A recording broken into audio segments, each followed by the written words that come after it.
first reporter on Chapter 6, which is Advertising Organization and its Legal Environment. Advertising Board of the Philippines.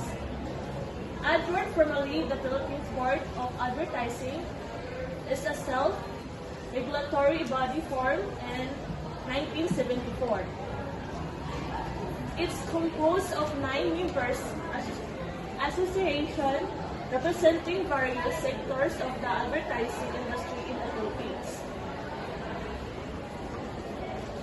Ang advertising board daw, for example, gana ng isa ka company na magbutang og dako na billboard. Ang ad board, sila yung nag-assure na safe yung billboard at hindi nakaharang sa mga importanteng signs or views. Gusto nila ma-maintain yung ganda at ayos ng paligid. Association of Accredited Advertising Agencies in Philippines discusses the challenges faced by advertising agencies in the Philippines. The 15% commission they receive is insufficient to support a full-service agency. Forcing many to rely on collateral services like public relations and merchandising to remain profitable.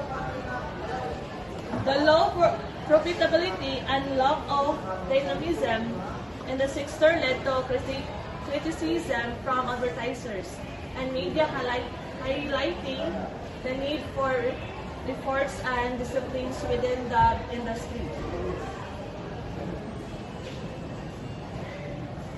Example aning association kay palitan the call for reform for ASP.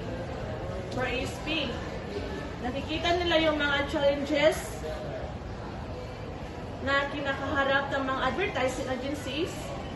Nag-launch sila ng initiative para ma-advocate yung mga create na mas sustainable business model para sa mga agencies. Nag-propose sila ng alternative compensation structures like performance, risk-based or value-based pricing para ma-replace yung traditional 15%.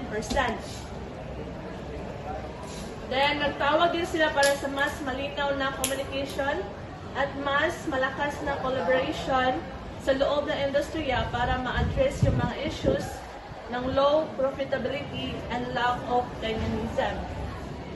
Ang goal nila ma-improve yung quality at effectiveness ng advertising sa Pilipinas.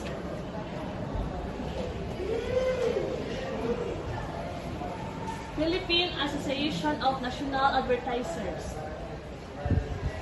Non-profit organization representing over 300 companies. Its main goals are to protect advertisers' interests, prioritize consumer concerns, promote ethical advertising practices, and uplift industry standards. PANA advocates for self-regulation advertising and works collaboratively with other industry organizations.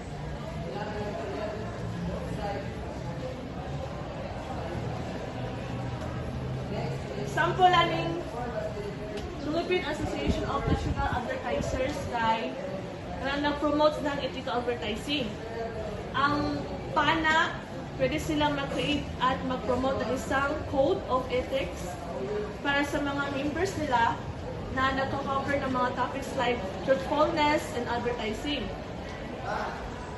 and responsible targeting ng mga vulnerable populations and pag-iwas sa mga harmful, and pwede rin sila mag-organize ng mga training programs or workshops para ma-educate yung mga advertiser about ethical best practices para mas ma-raise yung standards sa industriya at mas ma-build yung trust ng mga customers. Advertising Suppliers Association of the Philippines. Founded in 1974 aims to improve the advertising industries, business practices, and ethical standards. Its objectives include promoting member welfare, collaborating with other service firms, upholding industry self-regulations, and fostering social responsibility.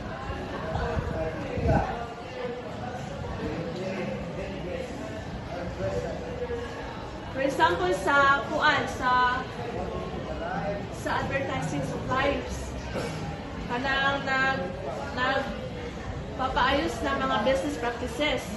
Ang asa pwede sila mag-organize ng mga workshop and seminars para sa mga members nila about mga topics like efficient project management, client communication, and financial management.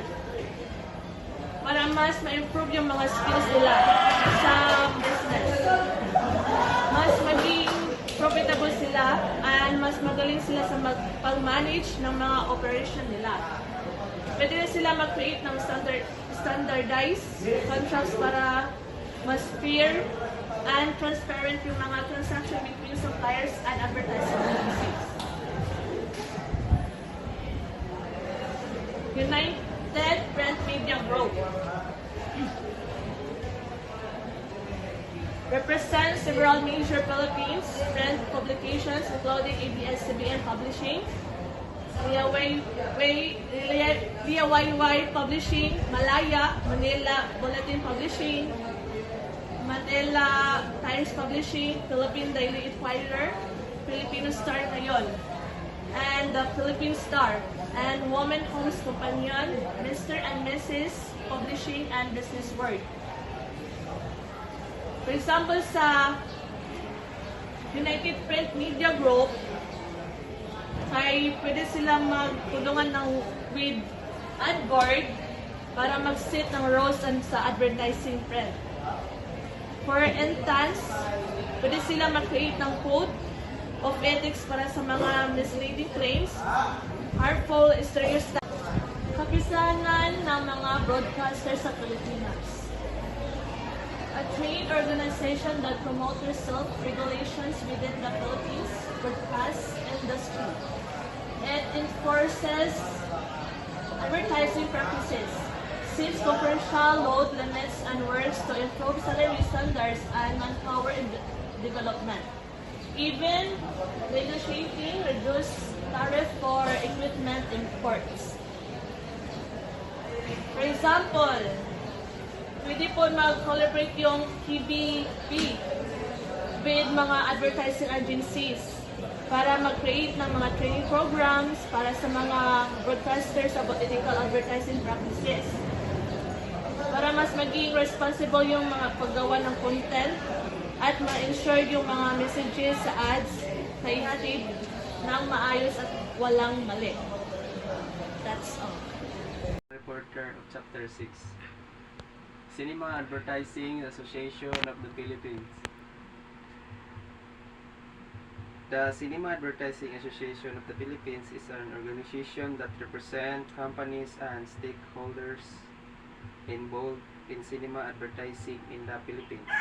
For example, let's say Jollibee launches a new campaign promoting a new burger. As a member of CAP, their advertising agency partner with SM Cinemas, Ayala Cinemas, or Robinson's Movie World.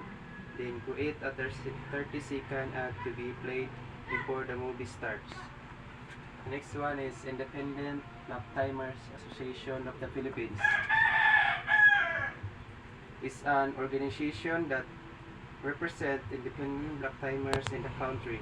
Clock timers are entities or individuals who purchase airtime from TV and radio networks to broadcast their own content, which could include shows, programs, or advertisements.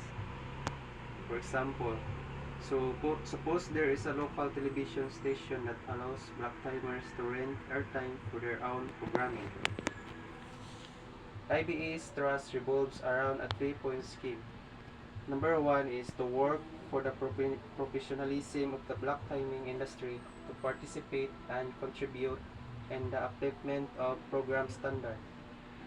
Number 2 is to enhance and make more effective the working relationship between IB and the network, and to work as well as other industry related organization in all trade matters affecting each other mentally. Number 3 is to foster social responsibility among black timing practitioners and help protect the welfare of the general viewing public. UE, UEEP, Outdoor Advertising Association of the Philippines. A notable example of outdoor advertising is the use of billboards along major thoroughfares like EDSA in Metro Manila. Companies rent billboard spaces to display large-scale advertisement promoting products or services to motorists and commuters. This method effectively captures the attention of a vast audience due to traffic volume. OEP code takes an 8-point framework. Build structures only in areas where provincial or local government regulations permit the building of such structures. The second is locate structure with discretion and good taste with respect to frequency and concentration. The third is support zoning based on sub-community planning. And the next is display only outdoor advertising which adheres to the Philippines Code of Advertising Standards. The next is place display only on properties owned or based by the outdoor plant operators. The next is follow rigid standards of design, construction, and maintenance in the interest of safety and good viewing.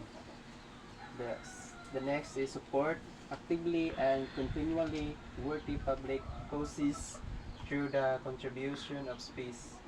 The last one is fulfill obligation to advertisers and their agencies on their representatives both in the letter and spirit of the contract. UAP guidelines include avoid installing billboards advertisement of competing products or firms side by side or on the same line vision. The next is all outdoor signs must be properly identified. The third is temporary structure erected on proposed locations to identify the actual site of construction must be respected. The last is avoid the installation of a board to cover another board. Marketing and Opinion Research Society of the Philippines, or MORIS. It is an independent marketing research organization that unites the different research agencies toward common goals, the continued professionalization of the industry, cooperation among research organizations, upholding of the highest standard of research and the business ethics. Suppose a company like Jollibee wants to launch a new burger. Before releasing it nationwide, they want to know, will people like the taste? Is the pricing acceptable? What do customers think of the packaging? So they might hire a MORIS accredited research firm to conduct a market survey. By working with a MORIS member, Jollibee can trust that the research is ethical, credible, and professional. So, I am the third reporter of Chapter 6, Advertising Organization, its Legal Environment. So, there was a Senate Bill 1714. So, the Senate Bill indicates the bill identification number within the Senate, each bill purpose. In the Senate reserved a unique number for tracking purpose. So, there was an act regulating the placement of bill sign. So, ibig sabihin nito is these titles of the bill is clearly state the bill's purpose to create law and regulation governing how billboard can be replaced. So there was an article, the Constitution, Article 2, Section 9 provide the state should promote just and dynamic social orders that will ensure the prosperity and independence of the nation and free the people from poverty to policy that provide and improve quality of life for all.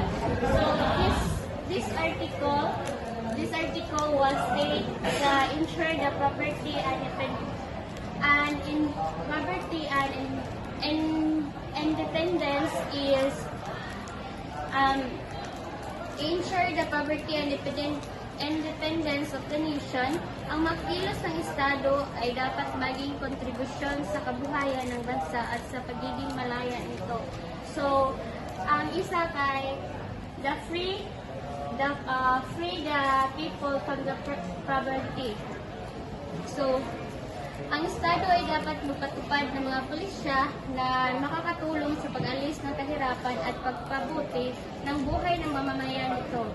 Ang pagkalahatang layunin gaya ng nakasaad sa city ay paglikha ng mga pulisya na kahantong sa pagpabuti ng kalidad ng buhay para sa lahat.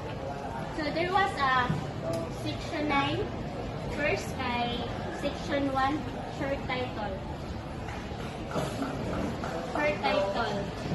This section simplified give the law of short official name, Anti-Billboard Right Act.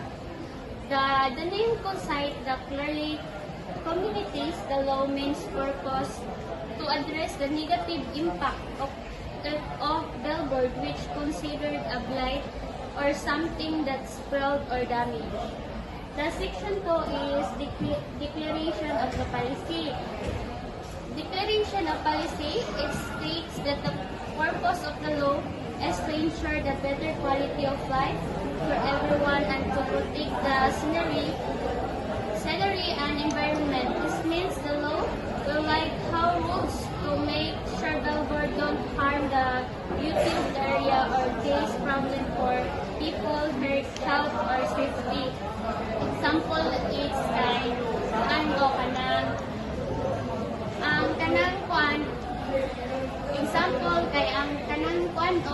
kanang billboard nga dapat dili siya man sa traffic area.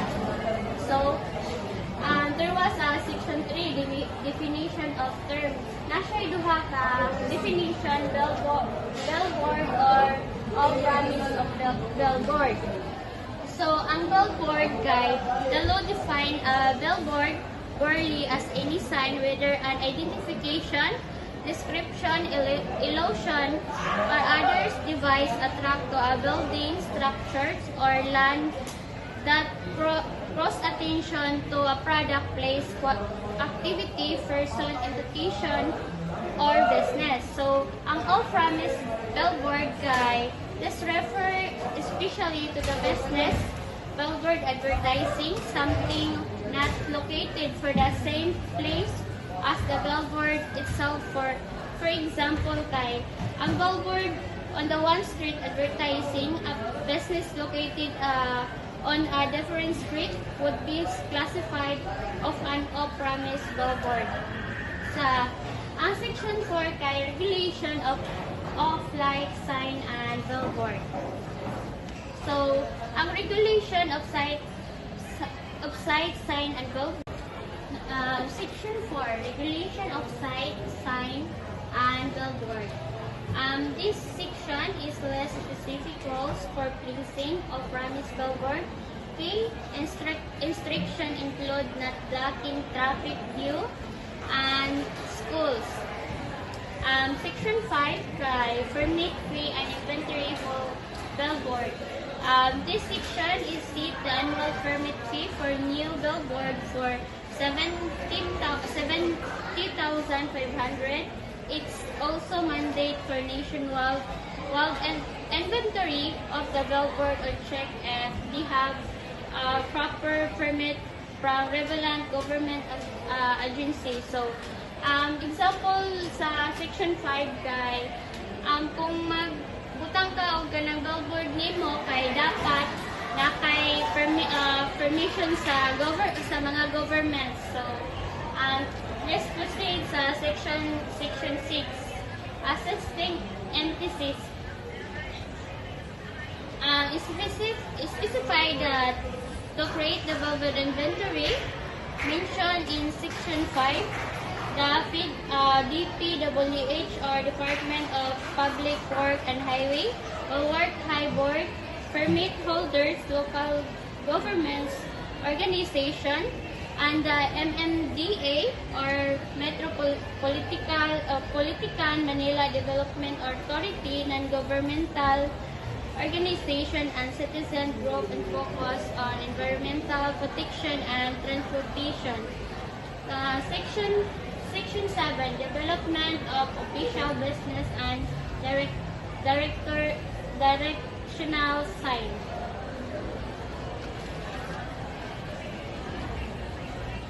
This section is direct Department of Transportation, DOT, that create and maintain officials business directional signs. Before doing so, the DOT must consult with SNCC conservation group, business, and local governments to ensure the signs are specific for business without harming the scenery, unlike the billboard. So let's proceed. Section 8, separability clause. Separability clause is state that if any part of the law is claimed invalid or unconstitutional, the rest of the law remain in effect. So let's proceed to Section 9, repealing clause. The repealing clause is any existing law, decrease, or order or regulation that conflict with a new act are cancelled, changed, or amended to match this act. The Section 10 is the last section, effectivity and clause. The effectivity clause is this act will take effect 15 days after its publication in at least 2 major newspapers.